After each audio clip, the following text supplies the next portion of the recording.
Olá, jovens, meu nome é Thiago, sejam bem-vindos ao canal Ciência Elétrica e nesse vídeo eu trago para vocês a solução da lista de exercícios da aula 165, que foi quando nós estudamos o circuito equivalente mais próximo da realidade para o transformador de núcleo de ferro. Bom, caso você não tenha feito essa lista de exercícios ainda ou não assistiu a aula, os links estão na descrição desse vídeo, tá? Vai lá, assiste a aula, tenta resolver a lista de exercícios e depois volte para conferir os resultados. Agora, caso você já tenha feito, basta seguir aí e acompanhar o teu desempenho.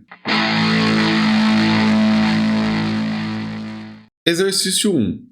Considerando o transformador visto na figura 1, determine no item A resistência equivalente e a reatância equivalente para esse circuito.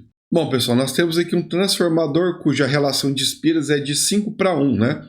Então, conforme nós vimos lá na aula 165, né, a resistência equivalente é composta pela resistência do enrolamento primário, RP, mais a resistência do secundário, RS, refletida no primário, né, ou seja, relação de espiras ao quadrado vezes RS, que atribuindo os valores, vamos obter ali 30 ohms, né?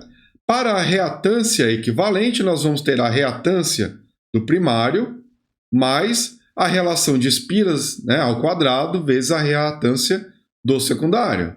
Atribuindo os valores, nós vamos ter 90 ohms. No item B é pedido, então, o circuito equivalente refletido para o primário. Então, aí está, pessoal, na figura 1A, né, que é o circuito da figura 1, agora com todos os elementos de perdas colocados no circuito do primário, né? Eu deixei apenas ali a carga no circuito do secundário. No item C é pedido a corrente no primário. Então, para a gente calcular a corrente, basta a gente lembrar lá da lei de Kirchhoff para as tensões nesse circuito, né? A tensão do primário vai ser igual à soma das quedas de tensão em todos os elementos que nós temos aí no circuito do primário, que aplicando a lei de Ohm é a corrente vezes a resistência equivalente, a resistência da carga refletida no primário e também na reatância equivalente ali, né?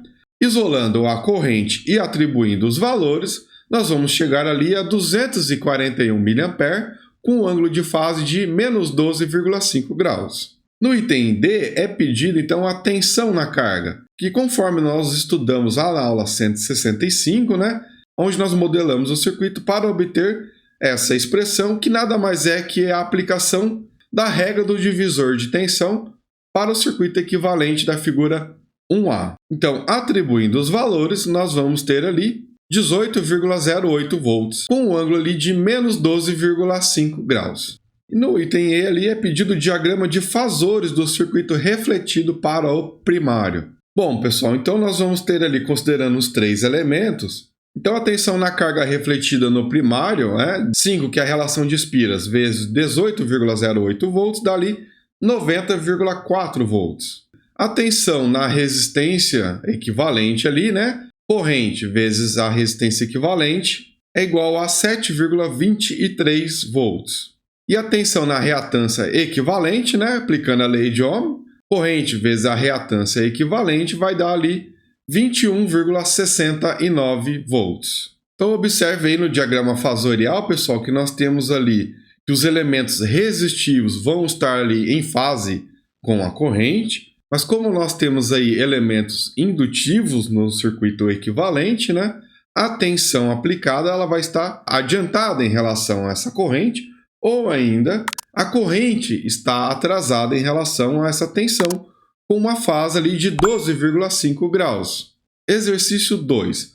Considerando o transformador visto na figura 2, determine, no item A impedância total refletida para o primário. Bom, então observe agora, pessoal, que a diferença desse circuito é que nós temos uma carga indutiva, né? O nosso XL lá de 20 ohms. Vamos colocar, então, todos os elementos ali no primário, né? Começando ali pela resistência equivalente, que é a resistência do primário, mais a resistência do secundário, refletida no primário, né? Que nesse caso é de 30 ohms. Para as perdas nas reatâncias do primário e do secundário ali, nós vamos ter que a reatância do primário mais a reatância do secundário refletida no primário, E conforme nós vimos no exercício 1, é 90 ohms. A impedância total vai ser esses elementos do transformador refletido no primário, mais a carga também refletida no primário, correto? Então, nós vamos ter ali aquele elemento reativo da carga XL, que multiplica ali, então,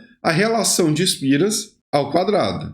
Atribuindo os valores a ele, nós vamos obter, então, 590,8 ohms, com um ângulo de fase de 87,09 graus. Está, então, o circuito equivalente refletido no primário para esse circuito, né?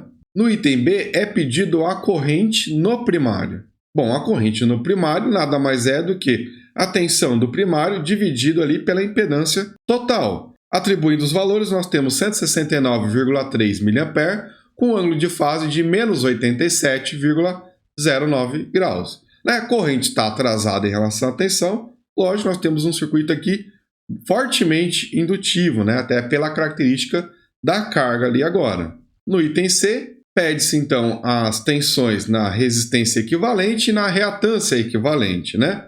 Bom, na resistência equivalente, né, basta aplicar a lei de Ohm ali no circuito do primário, né? Corrente do primário vezes a resistência equivalente dá 5,08 volts com ângulo de fase de menos 87,09 graus. E a tensão na reatância equivalente, corrente do primário vezes a reatância equivalente. Atribuindo os valores, nós temos 15,24 volts com ângulo de 2,91 graus. No item D é pedido, então, o diagrama de fasores para esse circuito, né? Então, vamos primeiro calcular qual é a tensão lá na carga, e para isso basta aplicar a regra dos divisores de tensão no circuito ali do primário, conforme estudamos na aula 165, né?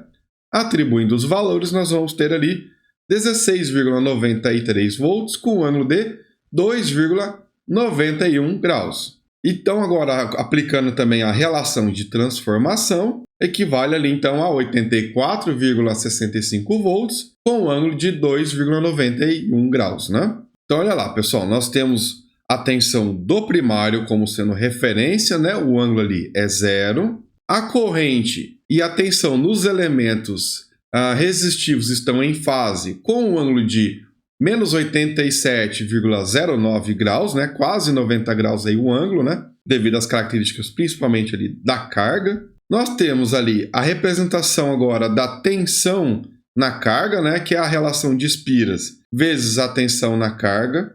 E mais uma componente que representa ali a queda de tensão na reatância equivalente. Completando aí o diagrama fasorial para uma carga totalmente indutiva, né? Exercício 3.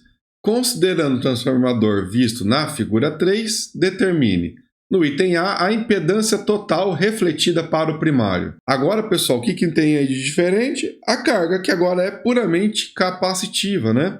Então, o início é o mesmo ali feito nos exercícios 1 e 2, né? A resistência equivalente é a resistência do primário mais a resistência do secundário refletida no primário, que dá 30 ohms. E considerando ali apenas as reatâncias do primário e do secundário, nós temos ali 90 ohms, né?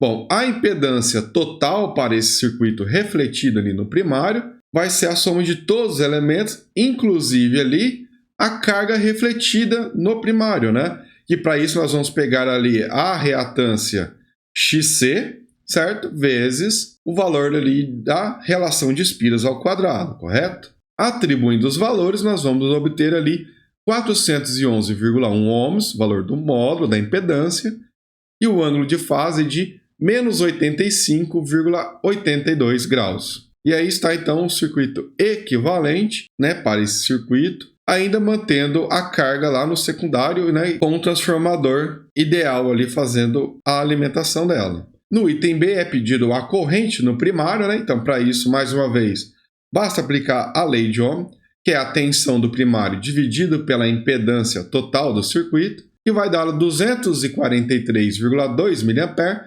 com um ângulo de fase de 85,82 graus. E no item C é pedido as tensões na resistência equivalente e também na reatância equivalente.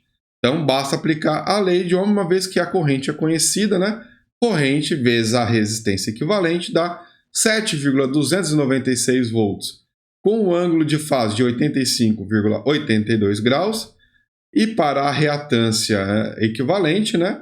Corrente do primário vezes a reatância equivalente dá 21,89 volts com ângulo de 175,82 graus. A tensão na carga, né, aplicando a regra dos divisores de tensão, conforme vimos lá na aula 195, dali 24,32 volts com ângulo de fase de menos 4,18 graus. E aplicando ainda a relação de transformação, nós vamos ter ali 121,6 volts com ângulo de menos 4,18 graus. E mais uma vez no item D, pede-se ali então o diagrama de fasores, né? Então vamos lá, temos a tensão do primário aplicada ali, né, de 100 volts. E na sequência vamos aqui projetar os fasores da corrente no primário, que está avançada ali 85,82 graus, né? Característica aí da carga capacitiva, que deixa a corrente, né, avançada em relação à tensão aplicada. Nos elementos resistivos, no caso ali nós temos apenas a resistência equivalente, ali toda no primário, né? Tem que estar em fase ali, né, com a corrente. Então tem o mesmo ângulo de fase ali. Na sequência nós temos a tensão na carga ali, aplicando o fator ali da relação de transformação, correto? Que dá ali 121,6 volts, por isso que está maior ali do que a tensão aplicada, né? Que é de 100 volts. Só que agora nós temos a compensação, que é a tensão ali no elemento reativo, indutivo, né? Que é o XZ, que tem sentido oposto, correto? Aí está então o diagrama fasorial para as tensões desse transformador, considerando uma carga puramente capacitiva ali de 20 ohms, né? Bom, jovens, eu espero que vocês tenham acertado aí os exercícios. Fique à vontade para deixar alguma crítica, dúvida ou sugestão na área de comentários. E se esse vídeo contribuiu aí com os teus estudos, deixe seu like, né? E verifique se você já está inscrito no canal, né? Ative as notificações para ser avisado sobre as próximas aulas, ok? Forte abraço e até logo!